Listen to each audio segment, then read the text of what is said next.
तो बच्चों, आज हम जो है कक्षा 8वीं विज्ञान पे चर्चा करने वाले हैं। और आज का हमारा जो टॉपिक है सूक्ष्म जीव एक अद्भुत संसार।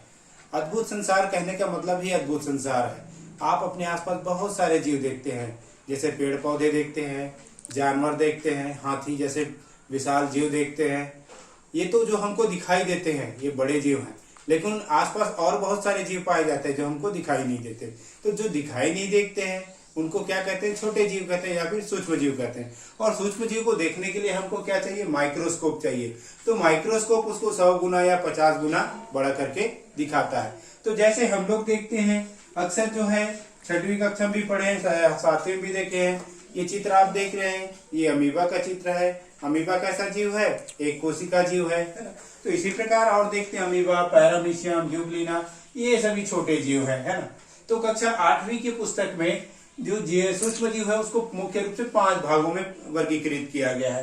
तो उसमें सबसे पहला है शैवाल। तो शैवाल क्या है? तो हम अपने घरों के आसपास देखते हैं दीवारों में जो हरा हरा, जिसको काई कहते हैं, तो काई ही शैवाल है। अब इसमें कुछ माइक्रोस्कोप से दिखाई देते हैं और कुछ ऐसे ही दिखाई देते हैं।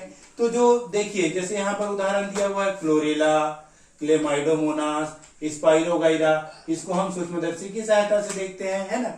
तो कोई शैवाल में क्या होता है? मुख्य रूप से लवक पाए जाते हैं। तो ये लाल भी होते हैं, भूरे भी होते हैं और हरे भी होते हैं। तो अलग अलग प्रकार के शैवाल होते हैं। जैसे ये देखिए, ये स्पाइरोगाइरा है। इसमें चूंकि क्लोरोफिल वाला पाया जाता है इसलिए हरे कलर के दिखाई दे रहा है ना। अब शैवाल का आर्थिक महत्व भी है। शैवाल को खाने के रूप में भी प्रयोग किया जाता है और दवाई भी तैयार किया जाता है। तो शैवाल हमारे लिए महत्वपूर्ण है ना। तो जो धान उगाते हैं हम उसमें फसल में भी डालते हैं। फिर है अगला कवक। तो कवक तो आप लोग जानते हैं, आप लोग डबल रोटी खाते हैं। तो डबल रोटी में कई बार देखते हैं हरा हरा या काला काला रखे रहने से दिखाई देता है। तो वही वास्तव में क्या है? कवक है, जिसको हम लोग क्या कहते हैं? फफूंद भी कहते हैं। या आप देखिए, ये इष्ट है, ये जो इष्ट की कोशिका है ना। तो ये देखते हैं इष्ट की कोशिका है, ये फफूंद है। और ये मशरूम तो हमारे बस्तर में तो ज्यादा पाया जाता है, जिसको हम लोग सामान्यतः फूटू भी कहते हैं। तो मशरूम जो है प्रोटीन ज्यादा पाया जाता है, तो ये खाने के भी काम आता है ना। तो इस प्रकार कवक हमारे लिए हानिकारक भी है और लाभदायक भी है। कुछ कवक ऐसे होते हैं जो हानिकारक होते हैं, उसको नहीं खाना चाहिए, है ना। फिर अगला बिंदु आ जाता है, हम लोग देखते हैं कि प्रोटोजोआ है। प्रोटोजोआ तो आप लोग जानते हैं। प्रोटोजोआ क्या है? मलेरिया रोग होता है। तो मलेरिया रोग से हम लोग समझ सकते हैं। तो मलेरिया रोग का कारण क्या है? उसका जो जीवाणु या सूक्ष्म जीव या कारक है उसको हम लोग क्या कहते हैं? प्लाज्मोडियम कहते हैं। तो प्लाज्मोडियम के कारण होता है। और यहाँ पे दिख रहा है एंटामीबा हिस्टोलिटिका। तो ये जो है पेट में ये भी बीमारी उत्पन्न करते हैं। तो ज्यादातर जो प्रोटोजोअन्स हैं या छोटे जीव हैं ये हमारे शरीर में बीमारी उत्पन्न करते हैं। फिर आ गया है जीवाणु। तो जीवाणु भी आप लोग देखे हो, अपने आसपास देखते हैं कई प्रकार के जीवाणु पाए जाते हैं। जैसे है ना बैक्टीरिया। तो ये देखिए, अभी आपको एक चित्र दिखाई दे रहा है, ये बैक्टीरिया का चित्र है ना।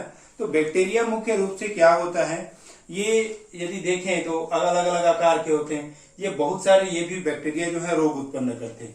लेकिन कुछ जीवाणु हमारे लिए लाभदायक भी है। ये कैसे समझ सकते हैं? आप चने का पौधा देखिए हो, तो जितने भी दाल कुल वाले पौधे होते हैं उनकी गांठों में छोटे छोटे जड़ों में गांठें पाई जाती है ना, जिसको रूट नोड्यूल्स कहते हैं। तो वहां पर जो पाया जाने वाला राइजोबियम जीवाणु है वो क्या करता है? नाइट्रोजन का स्थिरीकरण करता है। और नाइट्रोजन जो है हमारे भोजन का मुख्य अवयव प्रोटीन के रूप में है, तो इसलिए जीवाणु की भी महत्वपूर्ण भूमिका है। फिर अंतिम जो स्लाइड आप देख रहे हैं ये अभी हमारे लिए सबसे डरावना है। क्यों डरावना है? इसका नाम ही क्या है? विषाणु या वायरस, है ना।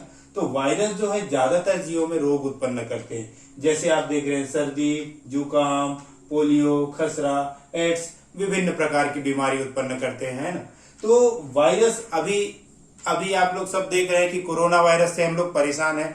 तो कोरोना का जो वायरस है वो भी एक प्रकार का म्यूटेंट वायरस कहते हैं, जो अपने स्वरूप को बदल लेता है। इसमें मुख्य रूप से क्या पाया जाता है? अंदर में आरएनए पाया जाता है। वायरस जल्दी इसलिए खत्म नहीं होता कि इसके चारों ओर का जो आवरण है वो क्या होता है? मजबूत होता है ना। तो अभी आप लोग देख रहे हैं कि हमारे जो वैज्ञानिक है, पूरे विश्व के वैज्ञानिक लोग और डॉक्टर लोग इसकी दवाई खोजने में लगे हुए हैं। तो ये जो वायरस है इससे बचना है, तो हमको कोरोना से बचने के लिए क्या करना चाहिए? तो कोरोना से बचने के लिए हैंड वॉश करना है, आपको सैनिटाइजर का प्रयोग करना है, अधिक से अधिक मास्क लगाना है और सोशल डिस्टेंसिंग का पालन करना है। और जब आवश्यक हो तभी घर से बाहर निकले, यदि आपको आवश्यक नहीं है तो घर से बाहर ना निकले। तो ये पूरा का पूरा सूक्ष्म जीवों का संसार है। ठीक।